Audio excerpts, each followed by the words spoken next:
कहते हैं कुछ जख्म समय के साथ भर जाते हैं, लेकिन कुछ जख्म ऐसे होते हैं जो सिर्फ बदला बनकर जिंदा रहते हैं।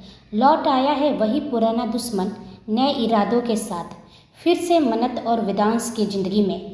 तो दोस्तों, शुरू करने से पहले आप सबसे गुजारिश है, अगर आप मेरे चैनल पर नए आए हैं तो ज़रा सा प्यार दिखा दीजिए, सब्सक्राइब कर लीजिए, क्योंकि बिना सब्सक्राइब के कहानी आगे नहीं बढ़ती। मजाक कर रही हूँ, लेकिन हाँ, वीडियो को लाइक ज़रूर कर दीजिए, वरना मन्नत भी बुरा मान जाएगी। और इस कहानी के पिछले भाग को देखने के लिए आप प्लेलिस्ट में मन्नत एक जुनून देख सकते हैं। तो चलिए शुरू करते हैं मन्नत एक जुनून भाग 18। उदयपुर। फ्लैट का दरवाज़ा जैसे ही खुला, अमृता तेजी से अंदर आई। उसके चेहरे पर खुशी और घबराहट साफ झलक रही थी। मनु, देखो मैं आ गई, कहाँ हो तुम? उसकी आवाज़ पूरे फ्लैट में गूंज गई, लेकिन जवाब में सिर्फ खामोशी मिली। अमृता की मुस्कान धीरे धीरे गायब होने लगी। वह जल्दी जल्दी पूरे फ्लैट को देखने लगी। मनु, वह किचन की तरफ गई, फिर कमरे में, बालकनी तक देख डाली, लेकिन मन्नत कहीं नहीं थी। वहीं मिस्टर और मिसेज मेहता आराम से सोफे पर बैठे थे। दोनों के चेहरे पर अजीब सी चमक थी, जैसे कोई बोझ उतर गया हो। अमृता का दिल घबराने लगा। उसने तुरंत अपना फ़ोन निकाला और मन्नत का नंबर डायल किया। रिंग जा रही थी, लेकिन कॉल रिसीव नहीं हुआ। उसकी बेचैनी अब गुस्से में बदल चुकी थी। वह तेज़ी से अपने माँ बाप के सामने आकर खड़ी हो गई और पूछी, कहाँ है मनु? दोनों चुप रहे। अमृता की आवाज़ और ऊंची हो गई, वो मेरा फ़ोन क्यों नहीं उठा रही है? और आप दोनों ने नानी की तबीयत खराब होने का बहाना बनाकर मुझे वहाँ लेकर क्यों गए थे? उसकी आंखों में गुस्सा उतर आया था, लेकिन वहाँ पहुंचकर पता चला कि नानी बिल्कुल ठीक है, और ऊपर से ऐसी जगह ले गए जहाँ नेटवर्क तक नहीं था। उसने अपने पिता की तरफ उंगली उठाई। अब सच सच बताइए, आप दोनों मनु के साथ क्या किए हैं? वो कहाँ है? कमरे का माहौल अचानक भारी हो गया। मिसेज मेहता ने अपनी नज़रें फेर ली, जबकि मिस्टर मेहता के चेहरे पर हल्की सख्ती उतर आई थी। वह गुस्से से बोले, उसे जहाँ होना चाहिए था वहीं है। यह सुनते ही अमृता का चेहरा सफ़ेद पड़ गया। उसकी सांसें अटक गई। वह हकलाते हुए बोली, मतलब कहाँ होना चाहिए था? क्या किया है आप दोनों ने उसके साथ? उसकी आंखों में डर साफ उतर आया था। आप दोनों अच्छी तरह से जानते हैं कि उसकी यादाश्त जा चुकी थी। वो खुद कहीं नहीं जाएगी। मुझे सच सच बताइए, आपने मनु के साथ क्या किया है? वरना मुझसे बुरा कोई नहीं होगा। तभी अगले ही पल चटाक मिस्टर मेहता का जोरदार थप्पड़ अमृता के गाल पर पड़ा। अमृता की आंखों में आंसू आ गए थे, लेकिन उसने अपना सिर नहीं झुकाया। वह नम आंखों से भी गुस्से से अपने पिता को घूर रही थी। मिस्टर मेहता दहाड़ते हुए बोले, उस लड़की के लिए तू हमसे इस लहजे में बात करेगी? उन्होंने गुस्से में टेबल पर हाथ मारा। मत भूलो, उस लड़की की वजह से हमें सालों तक छुप छुप कर रहना पड़ा। जब तक वेदांश राठौर मुंबई में था, हम खुलकर सांस तक नहीं ले सकते थे। उनकी आंखों में पुराना डर और नफरत साफ झलक रही थी। उसकी वजह से हमारा बिजनेस बर्बाद हुआ, हमारी इज्जत मिट्टी में मिली, और आज तुम उसी लड़की का पक्ष लेकर अपने बाप से लड़ रही हो। लेकिन अमृता फिर भी कांपती आवाज़ में बोली, मुझे सिर्फ इतना बताइए, मनु कहाँ है? कुछ पल की खामोशी के बाद मिस्टर मेहता ठंडी और बेपरवाह आवाज़ में बोले, हमने उसे भेज दिया। यह सुनते ही अमृता का चेहरा पूरी तरह से फक रह गया था। उसकी आंखें फैल गई, जैसे उसने कुछ बहुत गलत सुन लिया हो। वह एक कदम पीछे हट गई। भेज दिया? उसकी आवाज़ टूट गई। कहाँ? कमरे में अचानक ऐसा सन्नाटा छा गया, जिसमें सिर्फ अमृता की तेज धड़कनों की आवाज़ सुनाई दे रही थी। अगले ही पल वह गुस्से से दहाड़ी, बताइए, कहाँ भेजा है उसे? मिस्टर मेहता ने ठंडी आवाज़ में कहा, बोला ना, जहाँ उसे होना चाहिए वहीं पर है। और वैसे भी जितने दिन नौकरी की हमने उसे बर्दाश्त किया, अब और नहीं कर सकते थे। इसलिए चुपचाप अपना काम करो और हमें भी आराम करने दो। अमृता की आंखों से आंसू बहने लगे। मिस्टर और मिसेज मेहता जैसे वहाँ से जाने लगे, तभी अचानक अमृता जोर से हंस पड़ी। लेकिन वह हंसी सामान्य नहीं थी। उसकी हंसी में दर्द था, गुस्सा था और नफरत भी। उसकी हंसी सुनकर दोनों के कदम रुक गए थे। उन्होंने पलटकर अमृता को देखा। अमृता हंसते हंसते बोली, मैं जानती हूँ आप लोगों ने मनु के साथ कुछ बहुत गलत किया है, तभी तो आप दोनों के चेहरे पर इतनी चमक है।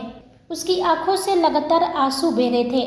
नानी की तबीयत खराब होने का बहाना बनाकर आप दोनों मुझे वहाँ लेकर गए, क्योंकि आपको मालूम था कि मेरे रहते आप दोनों मनु के साथ कुछ गलत नहीं कर सकते हैं। इसलिए आप लोगों ने ये घटिया चाल चली ना। दोनों के चेहरे पर जरा भी सिकन नहीं था, लेकिन अमृता रुकी नहीं। वह दर्द भरी आवाज़ में बोली, लेकिन कोई बात नहीं डैड, हर किसी को अपने कर्मों की सज़ा भुगतनी पड़ती है। उसकी आवाज़ और ठंडी हो गई। तो फिर आप लोग किस खेत की मूली है?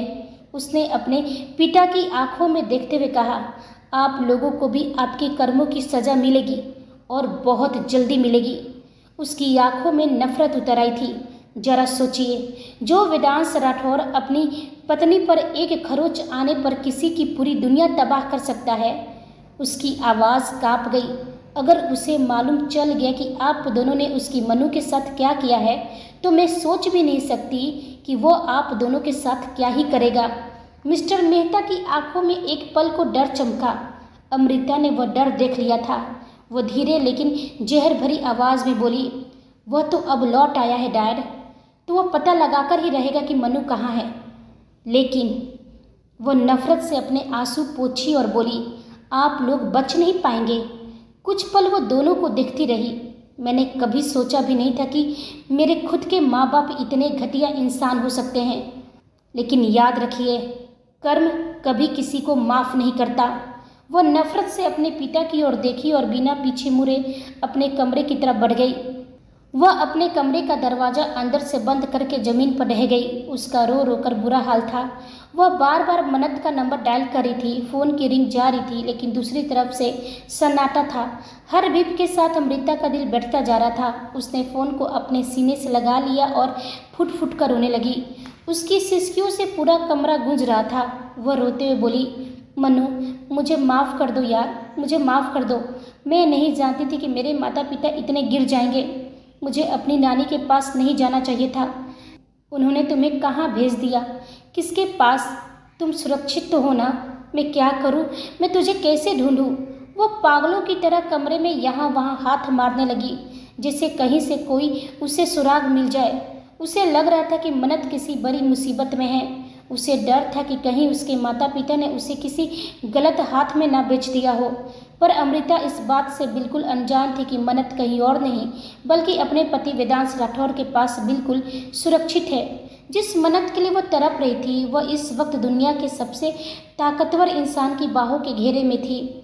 वहीं मिस्टर मेहता और मिसेज मेहता के चेहरे पर अभी भी अमृता की बातों का थोड़ा असर था, पर पैसों की हवस ने उस डर को दबा दिया था। मिस्टर मेहता ने बेपरवाही से कहा, छोड़ो उसे, 4 दिन रोएगी फिर चुप हो जाएगी। उसे क्या पता कि हमने कितना बड़ा हाथ मारा है। तभी अचानक घर की मेन लाइट ट्रिप हो गई। पूरा घर अंधेरे में डूब गया। मिसेज मेहता ने कहा, अरे ये लाइट को क्या हुआ, देखिए जरा। मिस्टर मेहता जैसे इन्वर्टर चेक करने के लिए मुड़े, उन्हें महसूस हुआ कि हॉल के ठंडे फर्श पर किसी के जूतों की आहट हो रही है। एक भारी और सधी हुई पदचाप। अंधेरे में एक साया दीवार के पास खड़ा था। अमृता ने ठीक कहा था, कर्मों की सजा दरवाजे पर दस्तक दे रही थी। अंधेरे में एक सिगरेट की लाइटर जली। उस छोटी सी लौ की रोशनी में एक चेहरा उभरा। वह वेदांश नहीं था, लेकिन उसकी आंखों में वही दरिंदगी थी जो किंग के वफादारों में होती है। वो शिव था। उसने ठंडी आवाज़ में कहा, पैसे गिनने की बहुत जल्दी है ना मेहता साहब, लेकिन हिसाब अभी पूरा नहीं हुआ है। अब चलने का वक्त आ गया है। बहुत इंतज़ार करवाया। उसे अपने सामने देखकर मिस्टर मेहता और मिसेज मेहता की रूह कांप गई थी। डर से उनकी हालत खराब हो गई थी। वहीं दूसरी ओर केबिन का माहौल बेहद भारी और अजीब सी बेचैनी से भरा हुआ था। मन्नत अभी भी वेदांश की गोद में थी। उसकी धड़कनें इतनी तेज चल रही थी जैसे अभी सीने से बाहर निकल आएंगी। वहीं वेदांश की गहरी और इंटेंस नज़रें सिर्फ उसी पर टिकी हुई थी। दोनों की सांसें आपस में उलझ रही थी। मन्नत का गला सूख रहा था। वह मुश्किल से बोली, मुझे नहीं जाना डिनर आपके साथ। पनिशमेंट तो कल भर का था, तो अब खत्म हो गया आपकी ज़बरदस्ती की पनिशमेंट। वेदांश धीरे धीरे उसके और करीब झुका। मन्नत हटना चाह रही थी, लेकिन उसका दिल उसे हटने की इजाज़त नहीं दे रहा था। वेदांश ने उसकी आंखों में देखते हुए धीमी लेकिन भारी आवाज़ में कहा, मत भूलिए मिस सेक्रेटरी, मैं आपका बॉस हूँ और जब कोई सेक्रेटरी अपने बॉस की बात नहीं मानती तो बॉस को पनिशमेंट देना ही पड़ता है। खैर, इस बारे में बात ही क्या करना, होगा वही जो मैं चाहूँगा, लेकिन उससे पहले हमें राठौर मेंशन जाना है। मन्नत तुरंत बोल पड़ी, आपका मतलब आपका घर? वेदांश की आंखों में हल्की सी चमक आई। वह उसके चेहरे को देखते हुए बोला, हमारा घर। मन्नत का दिल तेज धड़कने लगा। वह तुरंत नजरें चुराकर बोली, नकली घर, नकली रिश्ता और नकली ससुराल, क्योंकि मैं बस एक्टिंग कर रही हूँ। यह सुनते ही वेदांश के चेहरे की मुस्कान हल्की पड़ गई। उसने अचानक उसकी कमर पर अपनी पकड़ और कस दी। मन्नत की सांस अटक गई। वह अपनी बड़ी बड़ी आंखों से उसे देखने लगी। तभी वेदांश उसके कान के बेहद करीब झुककर ठंडी आवाज़ में बोला, एक बात याद रखिए जान, यह एक्टिंग शब्द मेरे सामने दोबारा मत बोलिएगा। मन्नत की उंगलियां हल्का कांप गई थी। वेदांश ने उसकी आंखों में देखते हुए आगे कहा, कबीर ने समझाया था ना आपको, जब तक यह रिश्ता दुनिया के सामने है तब तक इसे निभाना नहीं, जीना होगा। उसकी आवाज़ अब और भी ज़्यादा भारी हो गई थी। और मुझसे गलती से भी यह मत कहिएगा कि यह सब नकली है, क्योंकि जिस रिश्ते को मैं अपनी सांसों से भी ज़्यादा सच मानता हूँ उसे मैं किसी की जुबान से झूठ कहलाते नहीं सुन सकता, चाहे आप ही क्यों ना हो। इसलिए आपके लिए यही सच है जिसे आप एक्टिंग समझ रही हैं। मन्नत बस उसे देखती रह गई। फिर उसने हिम्मत जुटाकर थोड़ा रुआस होते हुए कही, आप मुझ पर इस तरह हक नहीं जता सकते, वो भी ज़बरदस्ती का। वेदांश की गहरी आंखें मन्नत के चेहरे पर टिक गई। उसके चेहरे पर एक छोटी सी मुस्कान उभरी, जैसे मन्नत की यह नाराज़गी उसे गुस्सा दिलाने की बजाय उसका मनोरंजन कर रही हो। मन्नत ने उसे घूरकर देखा और चिढ़ते हुए अपनी बात जारी रखी। वह मुंह फुलाकर बोली, आप ऐसे हक क्यों जता रहे हैं, जैसे मैं ही आपकी असली पत्नी हूँ? आप ऐसा नहीं कर सकते हैं। अगर ज़्यादा किया ना तो मैं एक्टिंग करना छोड़ दूंगी। फिर दुनिया के सामने आपका सारा सच बाहर आ जाएगा। फिर गिरेगा आपका शेयर मार्केट धड़ाम से, पूरी बिजनेस चौपट हो जाएगी और लोग थमा देंगे हाथों में कटोरा। फिर जताते रहिएगा जिस पर हक जताना हो। यह कहते हुए मन्नत किसी छोटी बच्ची की तरह अपना मुंह फुलाकर दूसरी तरफ देखने लगी। वेदांश के चेहरे पर एक मीठी और गहरी मुस्कान आ गई। वह थोड़ा मन्नत के पास झुका और धीमी आवाज़ में पूछा, तो आप चाहती हैं कि मैं अपना हक जताना छोड़ दूं? वेदांश के ये लफ्ज़ सुनते ही मन्नत का दिल धक से रह गया। उसे समझ नहीं आया कि वह क्या जवाब दे। वह मन ही मन बुदबुदाने लगी, मुझे क्या पता मैं क्या चाहती हूँ, मुझे खुद ही आजकल कुछ समझ नहीं आ रहा है, तो आपको क्या ही बताऊं। पर ये इंसान तो सुनने को रेडी ही नहीं है। मन्नत ने पलटकर फिर से उसे घूरकर देखा, पर वेदांश का इरादा टस से मस होने का नहीं था। उसने बेहद इंटेंस आवाज़ में बोला, लेकिन मैं हक जताऊंगा, चाहे आप चाहे या ना चाहे। मन्नत ने अपनी आंखें सिकोड़ ली और उसे चुनौती भरे अंदाज में देखते हुए पूछी, आपको किसी बात का कोई फर्क नहीं पड़ता है क्या? मैं इतना कह रही हूँ और आप है कि? वेदांश उसकी बात बीच में काटते हुए कहा, फिलहाल तो नहीं। मन्नत ने बुरी तरह मुंह बनाया और मन ही मन बुदबुदाई, इनसे बात करना तो दीवार पर सिर मारने के बराबर है, कोई फर्क नहीं पड़ने वाला है इन पर। उसे क्या पता था कि उसकी ये छोटी छोटी हरकतें वेदांश के जख्मी दिल पर मरहम का काम कर रही थी। वह मुस्कुरा रहा था, उसे कितना सुकून मिल रहा था यह वह मन्नत को शब्दों में नहीं बता सकता था। वहीं दूसरी ओर उस अनजान दुश्मन का ठिकाना गुस्से से कांप उठा। लगातार गोलियों की आवाज़ पूरे कमरे में गूंज रही थी। दीवारों पर लगी महंगी चीज़ें टूटकर बिखर चुकी थी। उसके आदमी सिर झुकाए खड़े थे, किसी की हिम्मत नहीं हो रही थी उसकी तरफ देखने की। उसकी आंखें खून की तरह लाल थी, सांसें भारी थी, हाथ में पकड़ी गन अब भी धुआं छोड़ रही थी। वह दांत पीसते हुए बोला, कितना परफेक्ट प्लान था मेरा, एकदम परफेक्ट। बस कुछ सवाल और मन्नत वहीं सबके सामने टूट जाती। दुनिया उसे पागल, मेंटली अनस्टेबल घोषित कर देती। लेकिन उसने गुस्से में सामने रखा गिलास दीवार पर दे मारा। लेकिन वह वेदांश राठौर, उसकी आंखों में जहरीली चमक उतर आई। तू सच में उम्मीद से ज़्यादा खतरनाक निकला। मीडिया का ध्यान सवालों से हटाकर सीधे अपनी बाहों में उठा लिया उसे, और अब पूरी दुनिया वही तस्वीरें देख रही है। उसने टीवी स्क्रीन की तरफ देखा जहां हर न्यूज़ चैनल पर सिर्फ वेदांश और मन्नत की तस्वीरें चल रही थी। वाह किंग, चाल तो तूने कमाल की चली। फिर उसके होठों पर ठंडी हंसी आ गई। लेकिन खेल अभी खत्म नहीं हुआ है। दुनिया से बचा लिया ना तूने उसे, अब अपने घर वालों से कैसे बचाएगा? उसने धीरे धीरे चलते हुए कहा। इस बार दुश्मन सिर्फ बाहर नहीं है वेदांश राठौर, तेरे अपने घर में भी है, तेरे आसपास भी है। उसकी आंखें और ज़्यादा खतरनाक हो गई। और अगर तू ये सोच रहा है कि तेरा सिर्फ एक दुश्मन है तो तू बहुत बड़ी गलतफहमी में जी रहा है। उसने ठंडी हंसी हंसा। एक गिरेगा तो दूसरा वार करेगा, दूसरा हारेगा तो तीसरा सामने आएगा, लेकिन इस बार हम तुझे चैन से जीने नहीं देंगे। फिर उसने टीवी पर मन्नत के चेहरे को देखते हुए धीमी लेकिन खतरनाक आवाज़ में कहा, लेकिन फिलहाल उससे पहले तुम्हारा एक और इम्तिहान ले लिया जाए किंग। ये कहते हुए उसकी सर्द निगाहें अपनी आदमियों पर पड़ी। बस एक इशारा काफ़ी था। उसके आदमी तुरंत सिर झुकाकर वहां से बाहर निकल गए। कमरे में फिर से खामोशी फैल गई। नकाब के पीछे छुपा उसका चेहरा अब और भी खतरनाक लग रहा था। आंखें खून की तरह लाल थी और मुट्ठियां इतनी कस चुकी थी कि नसें तक उभर आई थी। वह धीरे धीरे टीवी स्क्रीन की तरफ बढ़ा जहां वेदांश अपनी मन्नत को बाहों में उठाए दिखाई दे रहा था। उसे देखते उसकी आंखों में नफरत और जहर गहरा हो गया था। वो दांत पिसते हुए बोला, जश्न मना ले किंग, पर तेरी ये खुशी हम टिकने नहीं देंगे। तू इस बार हमसे नहीं जीत पाएगा, क्योंकि इस बार खेल शतरंज का नहीं भूल भुलैया का है। एक चेहरा दिखेगा, उसके पीछे दूसरा होगा, दूसरे के पीछे तीसरा, और जब तक तू असली दुश्मन तक पहुंचेगा तब तक तेरे हाथों से सब कुछ फिसल चुका होगा। ये कहते हुए उसने टीवी पर जोर से मारा। कांच बिखर गया, ठीक वैसे ही जैसे वह वेदांश की जिंदगी को बिखेर देना चाहता था। वहीं कॉन्फ्रेंस रूम की हवा भारी थी। कबीर ने गहरी आवाज़ में कहा, नहीं वेद, मन्नत राठौर मेंशन नहीं जाएंगी, और इसकी वजह तुम भी अच्छी तरह से जानते हो। उसकी आंखों में साफ बेचैनी थी। उनका वहाँ जाना मतलब उनकी यादों को ट्रिगर करना। 3 साल पहले जो कुछ हुआ उसके बाद तुम्हें सच में लगता है कि यादाश्त जाने के बाद यह सफ़र उनके लिए आसान होगा?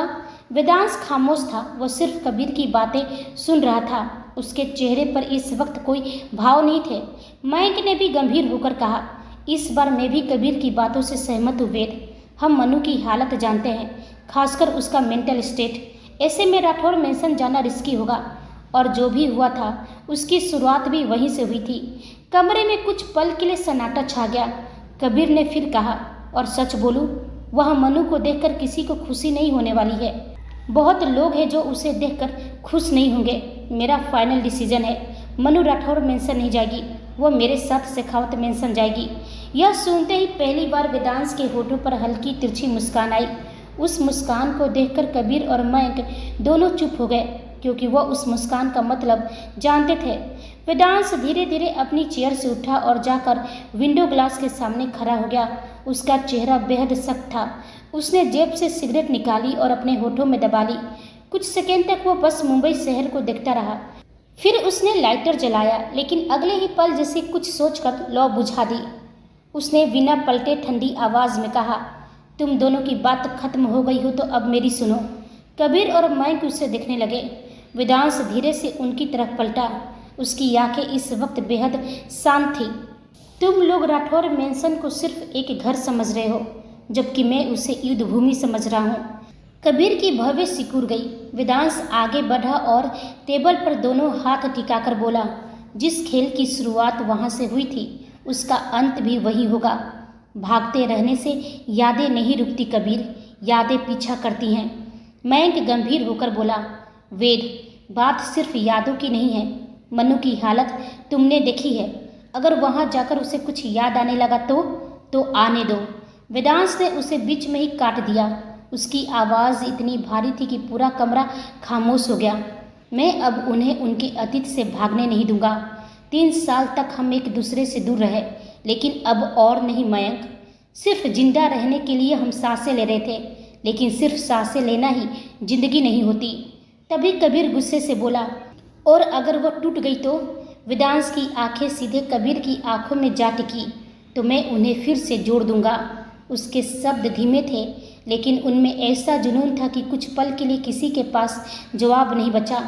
फिर उसने धीमे लेकिन बेहद पावरफुल लहजे में कहा, अब या तो मिस मन्नत अपने अतीत या यादों से जीतेंगी या फिर मैं पूरी दुनिया को जला दूंगा, लेकिन इस बार उन्हें खुद से भागने नहीं दूंगा, इसलिए वो मेरे साथ राठौर मैंसन ही जाएंगी।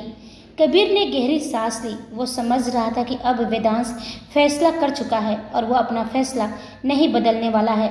वही मन्नत अभी भी सोफे पर बैठी अपने दोनों हाथों की उंगलियों को आपस में मसल रही थी। उसके चेहरे पर साफ डर और उलझन थी। वह बार बार खुद को समझाने की कोशिश कर रही थी कि यह सब सिर्फ एक एक्टिंग है, सिर्फ कुछ दिनों का नाटक, लेकिन उसका दिल हर बार उसकी बात मानने से इनकार कर दे रहा था। वही वेदांश वापस केबिन में आया।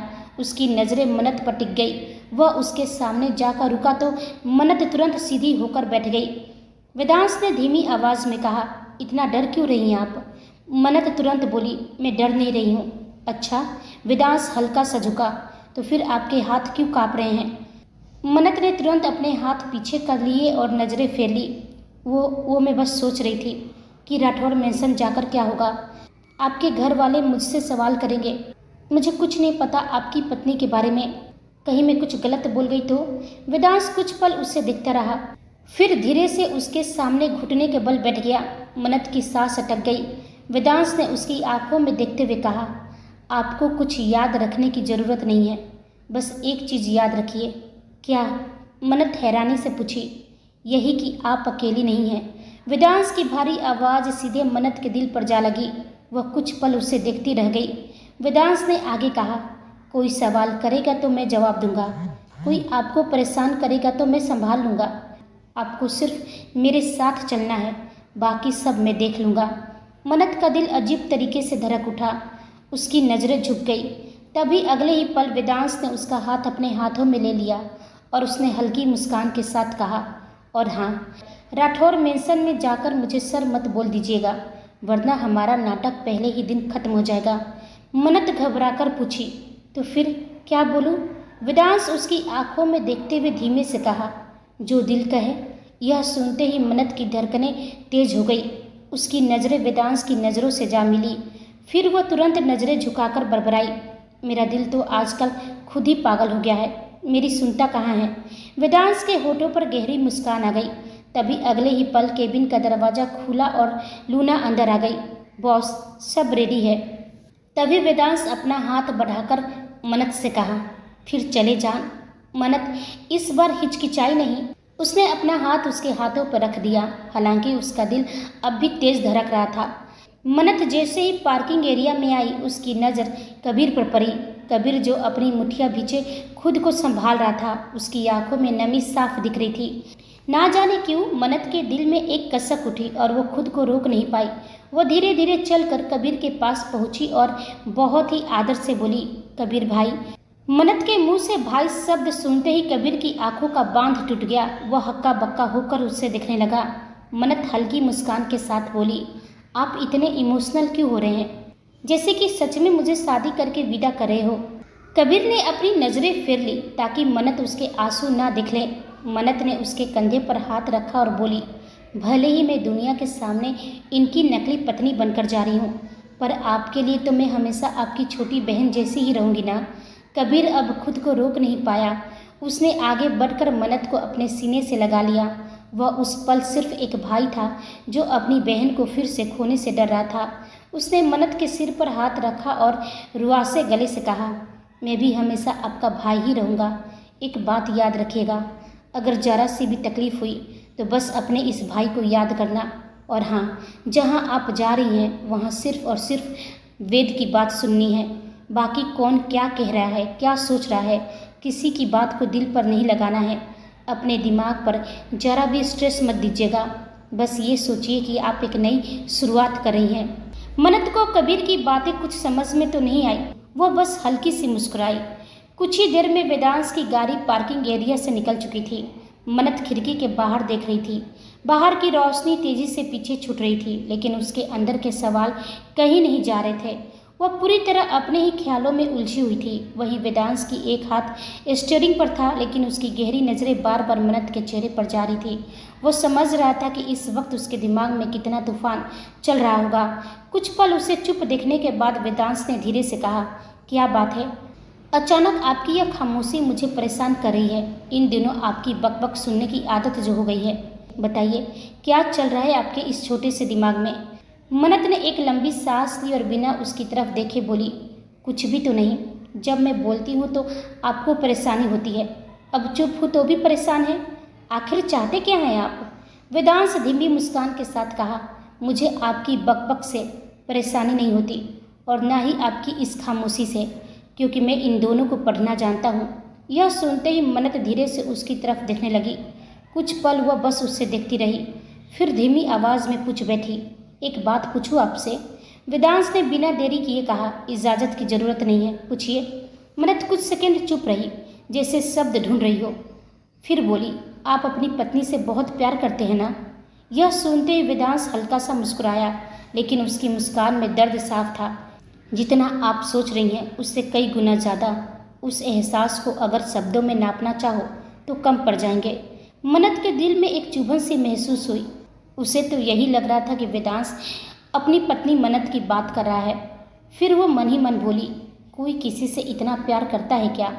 लेकिन उसने आगे कुछ नहीं कहा और अपनी आंखें बंद करके सीट पर सिर टिका दी। वहीं अगले ही पल वेदांश की नज़र शायद मिरर पर गई। बाहर सड़क पर हलचल बढ़ चुकी थी। कुछ काली गाड़ियां लगातार उनकी कार का पीछा कर रही थी। वेदांश की आंखों में अचानक ठंडी चमक उतर आई। उसके होठों पर तिरछी मुस्कान फैल गई। वह मन ही मन बोला, आखिरकार बिल से चूहे निकलने ही लगे। फिर वेदांश ने एक नज़र मन्नत को देखा। मन्नत आराम से सिर टिकाए बैठी हुई थी, लेकिन उसके चेहरे पर आता जाता भाव वह नोटिस कर रहा था। उसकी हर छोटी हरकत उसे अजीब सा सुकून दे रही थी। लेकिन फिर उसने अपनी नज़र साइड मिरर पर टिकाई। पीछे चल रही गाड़ियों का काफिला अब और भी करीब आ चुका था। वेदांश ने बिना घबराए गाड़ी की स्पीड और बढ़ा दी। इंजन की आवाज़ सड़क पर गूंज उठी। वह बहुत धीरे से बुदबुदाया, हमला करना ही था तो कम से कम समय तो सही चुनते। इस वक्त मेरी जान मेरे साथ है और इनकी नज़रों में तो मैं हमेशा से एक सीधा साधा बिजनेसमैन रहा हूँ।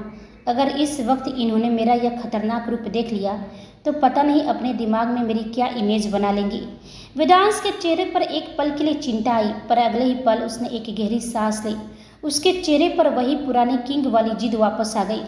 चलो ठीक है, अब इनकी नई यादों में अपना ये खतरनाक वाला रूप भी दर्ज करा ही देते हैं। ये कहते हुए उसने अचानक एक जोरदार ड्रिफ्ट मारी। टायर जलने की बदबू और आवाज़ के साथ गाड़ी मुख्य हाईवे से हटकर एक सुनसान रास्ते की तरफ मुड़ गई। गाड़ी की रफ्तार अब कितनी थी इसका अंदाज़ा मन्नत को बिल्कुल नहीं था, क्योंकि वह सच में गहरी नींद में जा चुकी थी। उसकी यही सबसे बड़ी कमजोरी थी। जब उसका दिमाग ज़्यादा प्रेशर लेता तो वह अचानक गहरी नींद में चली जाती थी, जैसे शरीर खुद उसे दर्द से बचाने की कोशिश करता हो। उसका सिर से लगा हुआ था, सांसें बिल्कुल शांत थी। वेदांश ने एक नज़र उसे देखा और अगले ही पल जोर से ब्रेक लगाया। टायरों की आवाज़ सुनसान सड़क पर गूंज उठी। उसी वक्त पीछे चल रही गाड़ियों का काफिला भी आकर उनकी कार के सामने रुक गया। एक एक करके कई आदमी बाहर निकले। सबके हाथों में हथियार थे, लेकिन वेदांश के चेहरे पर डर नहीं था, बल्कि उसके होठों पर वही खतरनाक मुस्कान थी। उसने आराम से डैशबोर्ड खोला और अंदर से अपनी गन निकाल ली। क्लिक के साथ उसने हथियार लोड किया। उसकी आंखों में अब सिर्फ बर्फ जैसी ठंडक थी। फिर उसकी नज़र एक बार फिर मन्नत पर गई।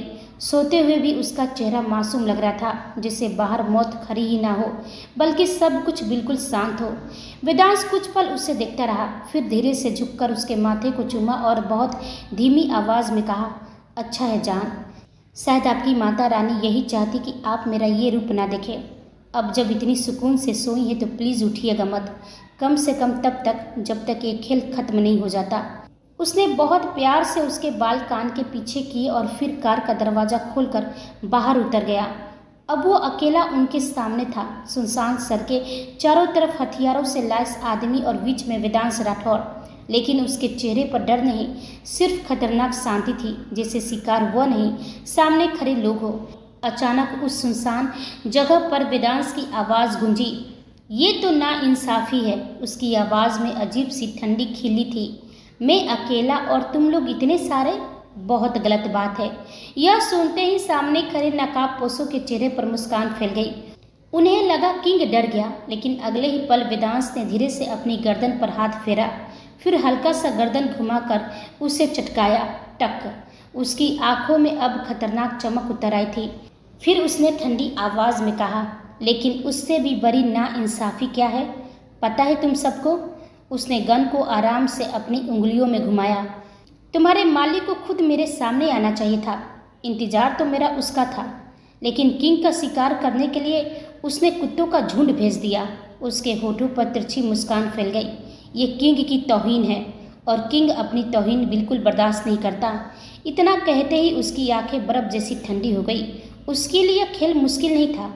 आखिर वो सिर्फ बिजनेस टाइकून नहीं, हथियारों का सबसे बड़ा डीलर भी था। उसे हर बंदूक की रेंज पता थी, हर टिगर की टाइमिंग, हर मूवमेंट की दिशा। लेकिन शायद सामने खड़े लोगों को यह बात नहीं पता थी। उन्हें यह नहीं बताया गया था कि वो किसके सामने खड़े हैं। किंग के सामने, उस इंसान के सामने जिसके खिलाफ खड़े होने की हिम्मत लोग सोचकर भी कांप जाते हैं। शायद उनके मालिक ने यह सच बताना जरूरी नहीं समझा, वरना शायद उनमें से कोई यहाँ आता ही नहीं। अगले ही पल धाए पहली गोली चली। उसके बाद तो जैसे पूरा सुनसान इलाका गोलियों और चीखों से गूंज उठा। वेदांश की मूवमेंट इतनी तेज थी कि सामने वाले संभल तक नहीं पा रहे थे। वह किसी प्रोफेशनल किलर की तरह नहीं, बल्कि किसी खूंखार शिकारी की तरह लड़ रहा था। एक एक करके लोग जमीन पर गिरने लगे। कुछ लोग छुपकर वार करने की कोशिश कर रहे थे, लेकिन वेदांश जैसे पहले से उनकी हर चाल पड़ चुका हो। उसके चेहरे पर अब भी खतरनाक शांति थी, जैसे यह सब उसके लिए नया नहीं बल्कि आदत हो। वहीं दूसरी तरफ उसकी कार बिल्कुल शांत खड़ी थी, बुलेट प्रूफ, साउंड प्रूफ। अंदर बैठी मन्नत को बाहर की दुनिया का जरा भी एहसास नहीं था। वह अब भी गहरी नींद में सोई हुई थी, पूरी तरह बेखबर। सुनसान सड़क पर पसरा सन्नाटा किसी रूह कपा देने वाली खामोशी में तब्दील हो चुका था। वेदांश के पैरों के पास उस शिकारी की लाश पड़ी थी जिसे उसने अभी अभी ढेर किया था। उसके चेहरे पर न सिकन थी न पछतावा, सिर्फ एक खौफनाक सुकून था। उसने सिगरेट सुलगाई और उस मरे हुए लीडर का फोन उठाया। स्क्रीन पर वही नंबर था जो इस पूरी साजिश की जड़ था। वेदांश ने सिगरेट होठों में दबाई और फोन कनेक्ट कर दिया। दूसरी तरफ वह नकाबपोश अपने अड्डे पर बैठा मुस्कुरा रहा था। उसने जैसे ही अपने लीडर का फोन आते देखा, उसे लगा कि किंग को अब तक गहरी चोट लग चुकी होगी।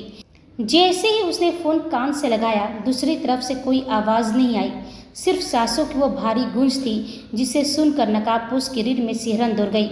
वह इस सन्नाटे को जानता था। यह शिकार करने से पहले किंग की खामोशी थी। उसने कांपती आवाज़ में कहा, किंग। अगले ही पल वेदांश की एक सर्द और जानलेवा हंसी उस वीराने में गूंज उठी। उसने अपनी जलती हुई सिगरेट को जूते के नीचे कुचला और फोन पर गरजते हुए बोला, सोचा था कि तू खुद मेरे सामने आएगा, मर्द की तरह लड़ेगा, लेकिन तू तो हमेशा की तरह डरपोक निकला। पीछे से वार करने की तेरी पुरानी आदत अब तक गई नहीं। आखिर कब तक चूहे की तरह बिल में छुपा रहेगा? मैं भी तो देखूं कि तू खुद थकेगा या मुझे तुझे घसीट कर बाहर लाना पड़ेगा। वेदांश की आंखों में एक खतरनाक चमक थी। उसने एक एक लफ्ज पर जोर देते हुए नाम लिया, जिसे सुनते ही दूसरी तरफ मौत का सन्नाटा छा गया।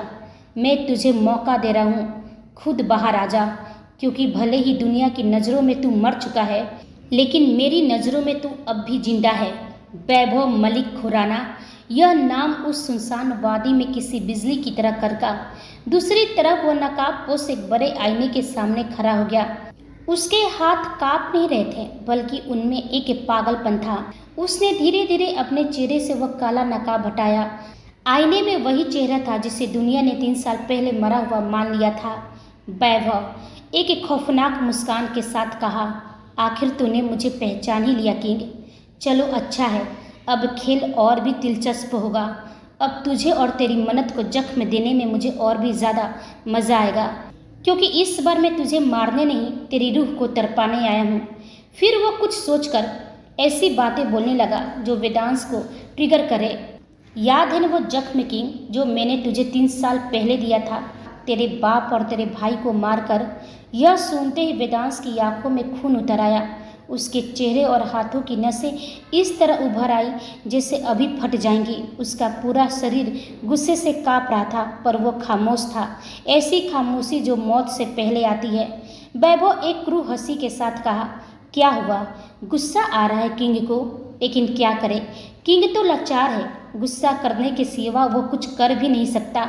पर एक बात समझ में नहीं आई किंग, जिस लड़की की वजह से तेरे बाप और तेरे भाई की जान गई, आज तो उसी की ढाल बनकर बैठा है। तू तो बड़ा सेल्फिश निकला रे। एक लड़की के प्यार में अपने भाई और बाप की मौत भूल गया। वेदांश की मुट्ठियाँ इतनी जोर से भींची थी कि उसके नाखूनों से खून रिसने लगा था। वैभव का हर लफ्ज उसे उस काली रात की याद दिला रहा था। वैभव उसके रूह पर चोट कर रहा था। वह बोला, बहुत तड़पे होंगे न वो दोनों।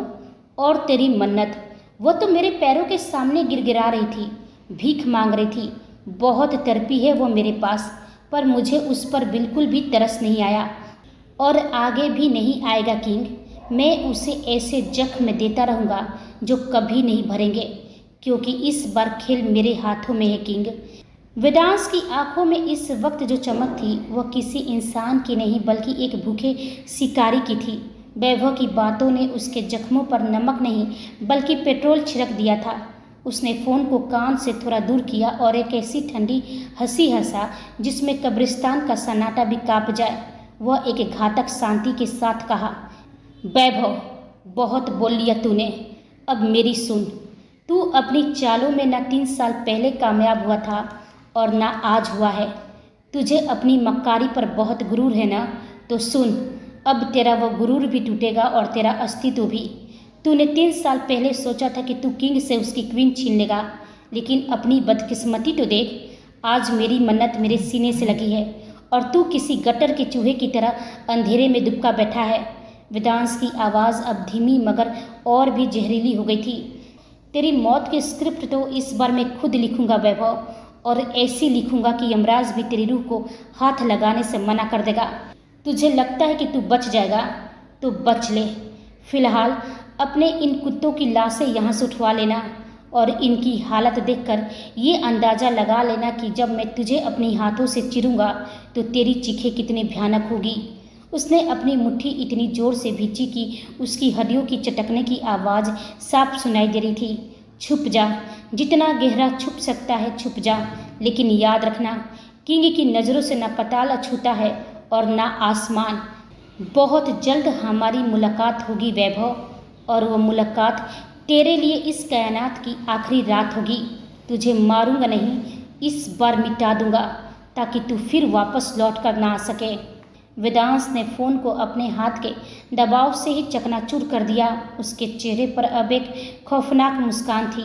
वही मन्नत की पलकें धीरे धीरे हिली। उसने करवट ली और जैसे ही बगल वाली ड्राइविंग सीट पर नजर डाली, उसकी नींद उड़ गई।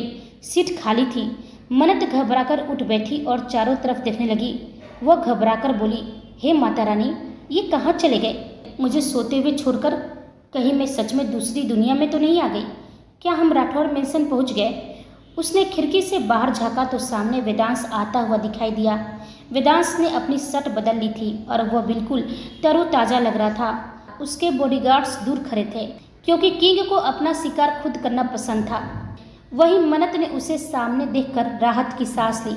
जैसे ही वेदांश ने गाड़ी का दरवाज़ा खोला और ड्राइविंग सीट पर बैठा, मन्नत ने उसे ऐसे घूरा जैसे कोई भूत देख लिया हो। वह नाक सिकोड़कर पूछी, कहाँ थे आप? मुझे अकेला छोड़कर कहाँ चले गए थे? वेदांश के चेहरे पर एक शरारती मुस्कान आई।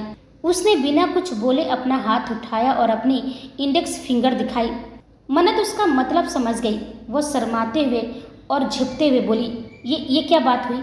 आप मुंह से भी तो बोल सकते हैं ना? वेदांश ने गाड़ी स्टार्ट करते हुए हल्के मजाक में कहा, अगर मैं सब कुछ बोलने लग जाऊँ ना। थोड़ा रुककर उसने मन्नत की तरफ देखा, तो आप शर्मा शर्मा के भाग जाएंगी। मन्नत एकदम चौंकी। मैं क्यों शर्माऊंगी? वेदांश मुस्कुराया। अभी भी देखो, बिना वजह ही चेहरा लाल हो रहा है। यह सुनते ही मन्नत झट से खिड़की की तरफ मुंह घुमा ली। वह बोली, मुझे आपसे कोई बात ही नहीं करनी है। लेकिन उसकी आवाज़ में गुस्सा कम, शर्म ज़्यादा थी। वेदांश ने हल्की सी हंसी रोक ली और गाड़ी आगे बढ़ा दी। मन्नत अभी भी खिड़की की तरफ देख रही थी, लेकिन उसके होठों पर एक छोटी सी अनजानी मुस्कान आ चुकी थी। वहीं आईने के सामने खड़ा वैभव इस वक्त किसी शैतान से कम नहीं लग रहा था। जैसे उसने अपने चेहरे से पूरा नकाब हटाया, कांच में एक भयानक अक्स उभरा। उसके चेहरे का एक हिस्सा बुरी तरह झुलसा हुआ था। मांस के लोथड़े टेढ़े मेढ़े होकर जम गए थे। उसकी आंखें खून की तरह लाल थी और उनमें नफरत की आग धधक रही थी। उसने अपनी आंखें बंद की तो 3 साल पहले का वह मंजर किसी फिल्म की तरह सामने आ गया। एक कान फोड़ देने वाला धमाका, उठती हुई आग की लपटें और चारों तरफ फैला हुआ धुआं। दुनिया को लगा कि वैभव मर चुका है, पर वह जलते हुए चेहरे के साथ काल की गाल से बच निकला था।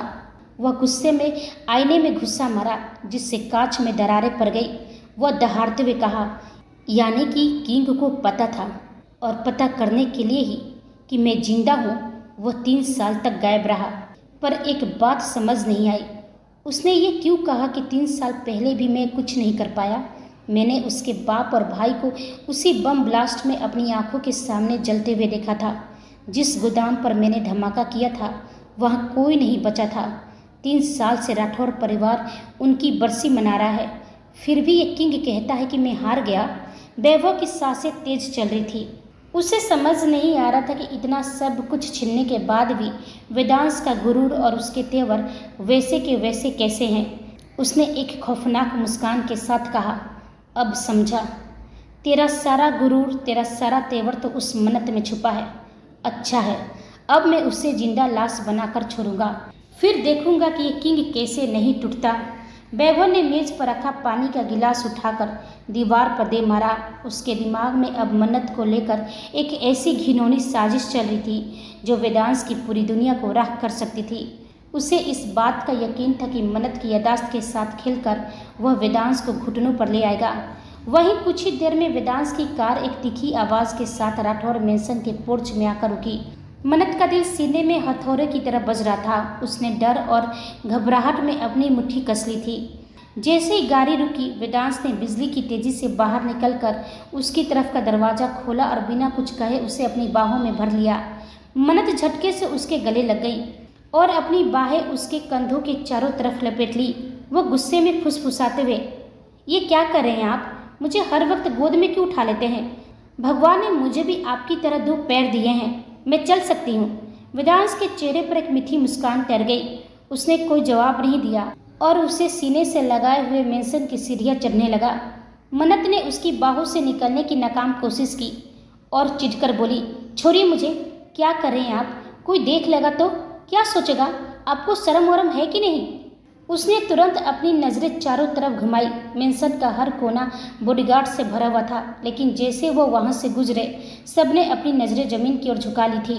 मन्नत शर्म से लाल हो रही थी। वो धीरे से बोली, सर, आप भूल रहे हैं कि दुनिया के सामने हमें भले पति पत्नी बनने की एक्टिंग करनी है, पर इसका मतलब ये नहीं कि आप हर वक्त मुझे सचमुच अपनी बीवी मानकर कुछ भी करते रहें। मुझे बहुत बुरा लग रहा है, प्लीज़ नीचे उतारिए।